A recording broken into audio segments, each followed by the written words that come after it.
You are the modern day Buddha, the modern day Jesus, the modern day Gandhi, the modern day spiritualist.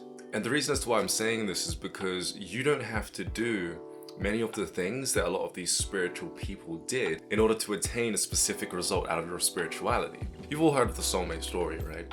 How a soul comes into this earth and it splits into two. And the entire storyline is literally a person who's looking for their other half. The story is presented to you in media.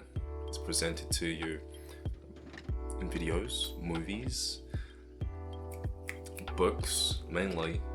And I'm pretty sure it's an old tale. One that really does kind of grab the audience in, those of which who are looking for love.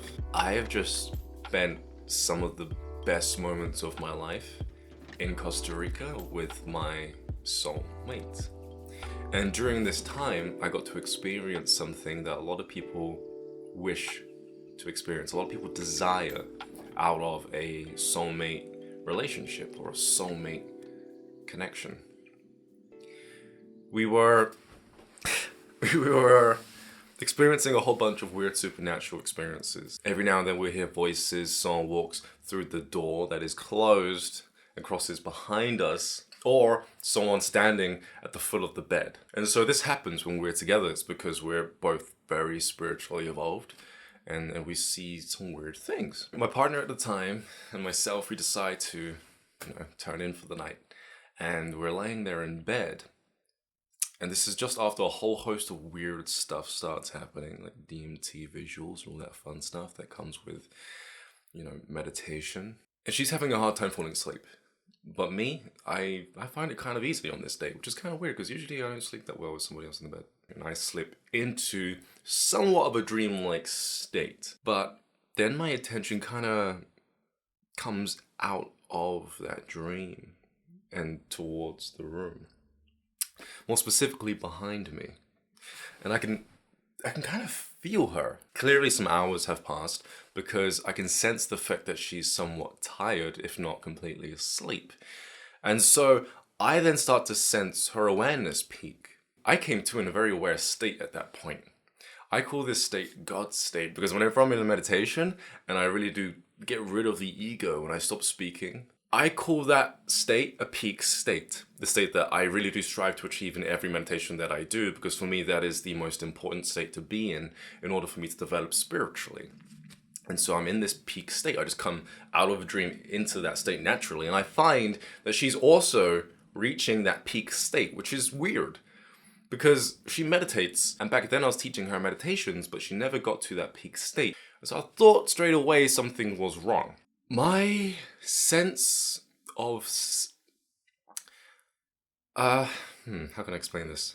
I felt myself melt away who I thought I was, and I was okay with it. I gotten used to being okay with losing myself completely and just being nothing, but at the same time having a very clear understanding as to what I am, which is just pure awareness. And when you can attach an identity around just being aware,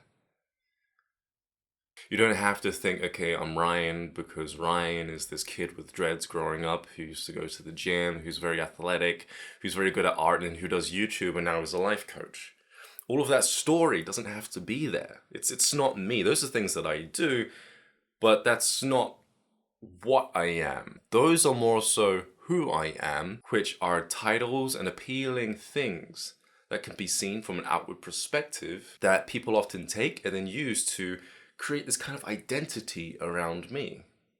But I'm not the sum total of the things that I do, nor am I the sum title of my skill sets.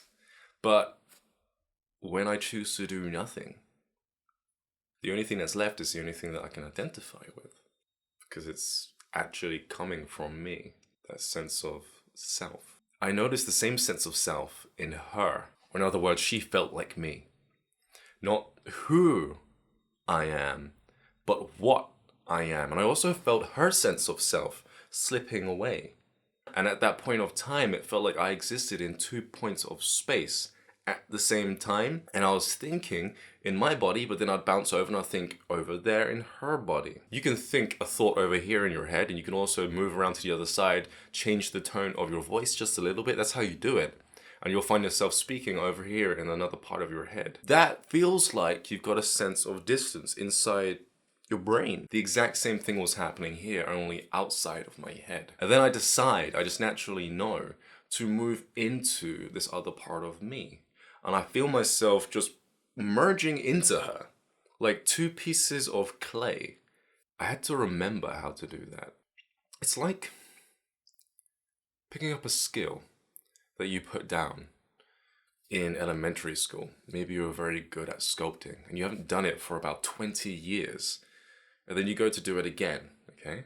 All of a sudden, you remember how to do that. And that's what this felt like. And so I merged into her. And for a good 3 to 4 seconds, we were just one person in bed. My eyes were closed the entire time, but I could tell I was looking up. And then we separated, and I went back to my side, and then I shook out of it, and I looked over at her just to see if she was still asleep. You know, maybe this was all just in my head, maybe it was just some kind of experience, but I should know better because, well, I'm kind of weird. I didn't say anything the next morning. I just assumed that I was the only one who had experienced that merger, that union of souls that everyone keeps speaking about when it comes to soulmates. And so I just kind of brushed it off. I couldn't brush it off for long though, because the next day the same thing happened. Or rather, the following night. 2 nights in a row, that's not a coincidence. Only this time, we spent more time being one. I was able to literally take my hand and poke it into my other body and merge into her, and then come back out, and then I'll dip a finger in, I'll dip a leg in, and come in and out, and then I just sat there and took it all in. That yeah, I'm not this yogi that lives in a cave. I'm not this immortal being that had to cultivate energy for about 50 years of my lifespan in order to experience this union of two souls.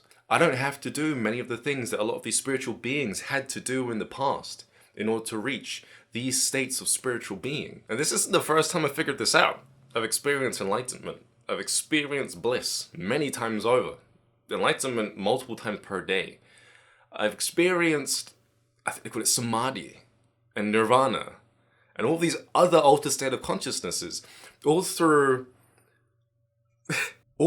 doing other things aside from what I thought I had to do in order to reach those states of spiritual being. And so for you guys, your path to enlightenment, to nirvana, to bliss might be completely different, which is good because I'm noticing that all of these spiritual states have been attuned to our generation and the next, and it's probably going to keep happening like this. The pathway to these states are different based on our generation, and I think it's done that way on purpose so that we can actually attain these states much faster than the previous generations before us. But here's what made me want to record this video today. It's the fact that second morning, she approached me, and she didn't just come out with her experience. We kind of took turns, both of us coming to the same conclusion. It was remarkable as to how similar our stories were in regard to her experience of the kind of depersonalization of her ego, you know, the kind of tearing down, the shedding, to just being that aware self, and how she also felt me, and vice versa. After this experience, I had to tell somebody, right? So I went live onto Instagram, and I ended up giving out far more information than I thought I would. So I'm going to tell you guys that information now as it pertains to soulmates, because a lot of people, you know, they get very into the storyline of soulmates. This is the soul coming in and splitting into two and being separated through continents. It sounds amazing, but very limiting too. It's a lot of pressure. What if you die before meeting your soulmate, right? No one wants to be in that situation. And luckily you don't. A lot of you know that aside from astral projection, that's leaving the body, I also like to dabble in psychedelics. I like to study my consciousness on these different substances. And I like to really learn about the spiritual significances of these different psychedelics. And so I say all this because I took San Pedro before my second series of ayahuasca experiences. Now, San Pedro is supposed to be like ayahuasca, except I noticed something quite obvious about the two, and that is that San Pedro doesn't fix your problems, it just shows you your problems. Whereas ayahuasca actually helps you see your issues, and it puts it into perspective for you and helps you get over your problems. On San Pedro, I met the devil. Don't freak out, I will tell you all of that experience soon. It's not as scary as that experience might imply, okay? But ultimately, I met that being, and I also met a whole bunch of other beings, and God. But I also came to understand more about soulmates. You see, here's the thing. When source consciousness, I'm sure you've heard of that terminology being used before. When source consciousness birthed into 3D, it had to split up into two.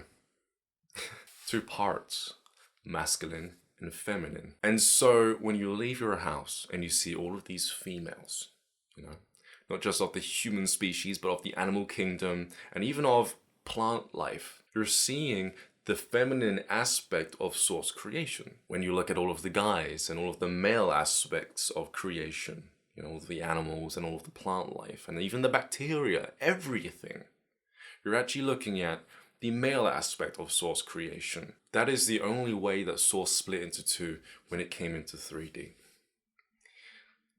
The incarnation of consciousness into this third dimension.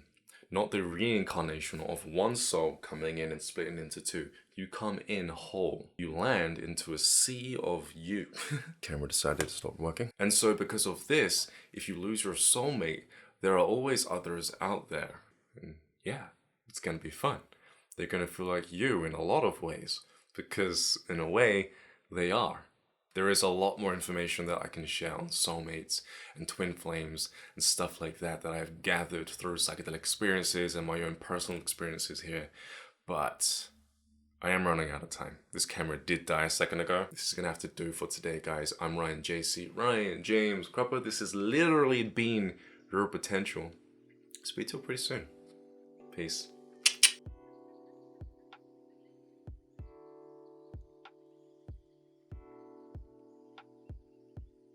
You know, to this day, I don't know if it was some kind of astral merger or if we physically merged into one person. Mainly because it felt 100% real and physical. Although I wonder, because my eyes were closed. She thought it actually happened as well.